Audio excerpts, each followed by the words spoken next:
Alamin naman natin ngayon ang latest sa lagay ng panahon mula sa pinagkakatiwalaang resident meteorologist ng GMA News na si Ginoong Nathaniel Cruz. Mangtani. Pia, namanatili ang lakas ng bagyong Hiner habang patuloy itong kumikilos patungo sa dulong Hilagang Luzon. At sa ngayon, nakataas pa rin ang Public Storm Warning Signal number 2 sa mga probinsya ng Cagayan kasama ang Calayan Group of Islands, Babuyan Group of Islands at itong Batanes Group of Islands. Ang mga lugar nito ay patuloy na makakaranas ng masungit na lagay ng panahon ngayong araw na ito at lakas ng hangin mula 61 hanggang 100 km per hour. Ibig sabihin po niyan, mapanganib po yung malakas ng hangin na yan, lalong-lalo na doon sa mga bahay na light materials po gawa. At yung pong karagatan ay magiging mapanganib sa lahat ng uri ng sasakyang pandagat. Signal number 1 naman sa mga probinsya ng Isabela, Kalinga at Apayao.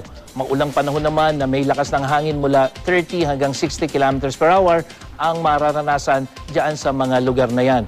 At sa pinakahuling ulat ng Pag-asa, namataan ang sentro ng bagyong Hiner sa layong 360 kilometers dito sa east-northeast o east-northeast ng Apari, Cagayan. At taglay pa rin ito ang lakas ng hangin na 105 kilometers per hour near the center at bugsong aabot ng 135 kilometers per hour.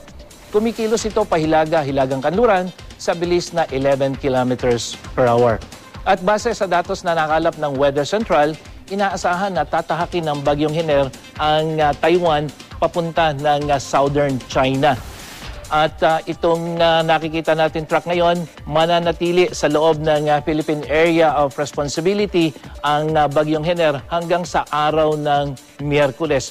Kung hindi magbabago itong kanyang bilis bago tumama ng Taiwan at magdidire-diretso nga ng southern China. Kung kayo naman po ay nagtataka kung bakit nakakaranas ng malakas na hangin dito sa Metro Manila kahit wala namang storm signal dito sa Kamaynilaan, hindi po kasi ito direktang epekto ng bagyong Hiner kung hindi yung hangin habagat na pinalalakas lamang nitong bagyong Hiner.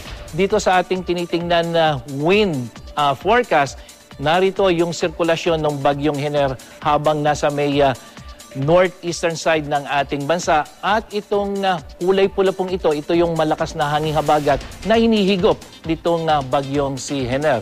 Kaya po yung mga pag-ulan naman dito sa Metro Manila at sa mga karatig lugar sa Central at Southern Luzon, yan ay epekto pa rin po nitong malakas na hangin habagat. At dito nga sa ating rainfall forecast, yung pong mga kulay berde, yan po yung mga mahinang pag-ulan na nararanasan sa malaking bahagi ng ating bansa, katulad dito sa may Central Luzon hanggang dito sa may Visayas. Pero yung mga kulay dilaw hanggang kulay pula, makakaranas po yan ng malalakas na pag-ulan, lalong-lalo na dito sa Northern Luzon na kung saan malapit yung sentro ng bagyo, hanggang dito sa may Southern Luzon, kasama na yung Metro Manila.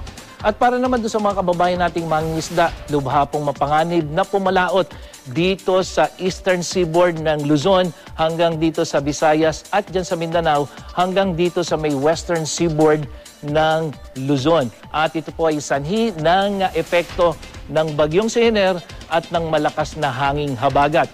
At doon naman po sa mga kababayan nating nasa trabaho, lalabas ng bahay mamaya, magbaon po tayo ng matibay na payong dahil asahan na po natin ang malakas na ulan na may kasamang hangin. At yan po ay mula pa kaninang umaga hanggang ngayong tanghali hanggang mamayang gabi po ay asahan natin ang pag-ulan at yung pong posibleng pagbaha lalong-lalo na dun sa mga mabababang lugar.